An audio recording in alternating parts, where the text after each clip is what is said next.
OKC and Denver, I firmly believe, are going to be the two teams that are going to compete, frankly, for the championship ultimately, because they're going to face each other in the Western Championship, and I think that team is probably going to win the NBA championship as well.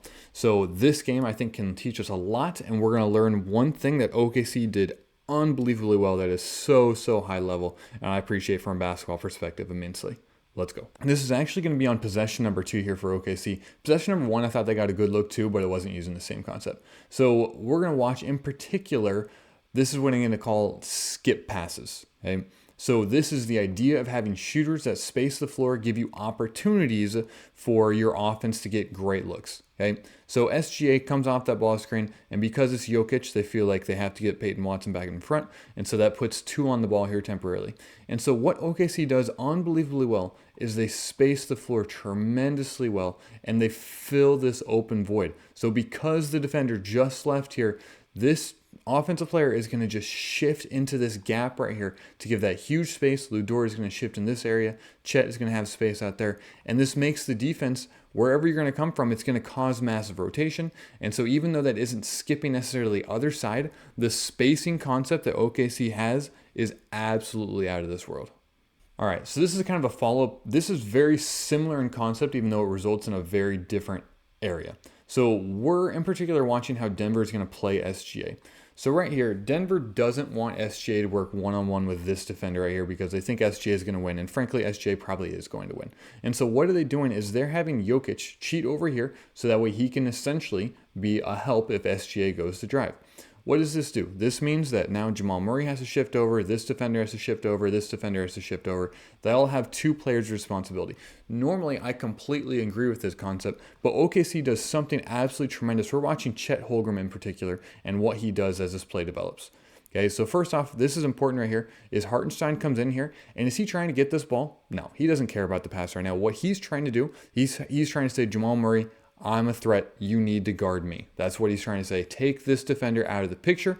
And Chet Holmgren now in particular is going to go guard or go set a screen on this dude. As we talked about now, this dude is going to have essentially these 2 responsibilities, and Peyton Watson is going to have these 2 responsibilities. So if Chet goes and sets a screen, effectively he makes it so nobody is guarding this corner shooter over here. And I think OKC ran this intentionally. Maybe it was just kind of in the flow of things. But regardless, this is a great pass, great idea, absolutely beautiful, and it punishes the help that Denver was trying to provide by limiting SGA.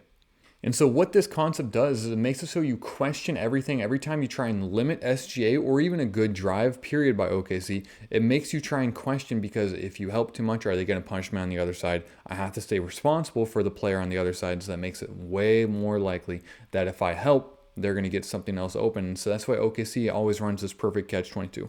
This is actually my favorite play by OKC that I saw in this game right here. This is absolutely beautiful.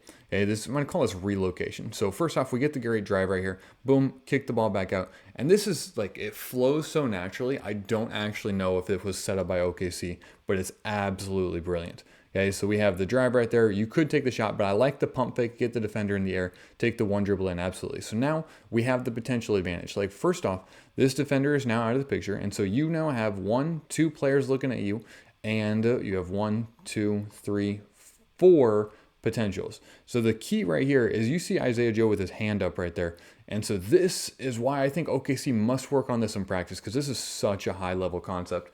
And so he's going to float back in here. So the thing is on defense, often when a player goes up for a layup, as soon as they get rid of the ball, you kind of discount them a little bit because now they're out of the picture. They got rid of the ball. They're not the threat.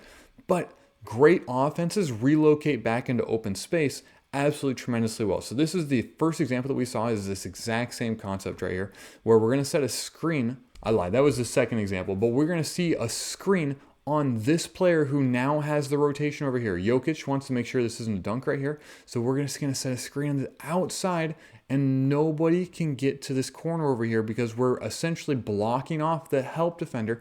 And you can see this dude is actually ready to set a screen on whoever. Like if he says screen here or screen here, it doesn't matter.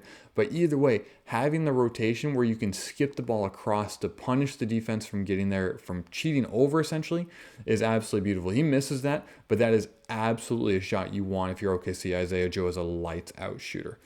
I thought OKC played beautifully in this game. Obviously, Denver was missing a few key pieces, but this series I think is going to be absolutely tremendous. I hope they run into each other in the playoffs.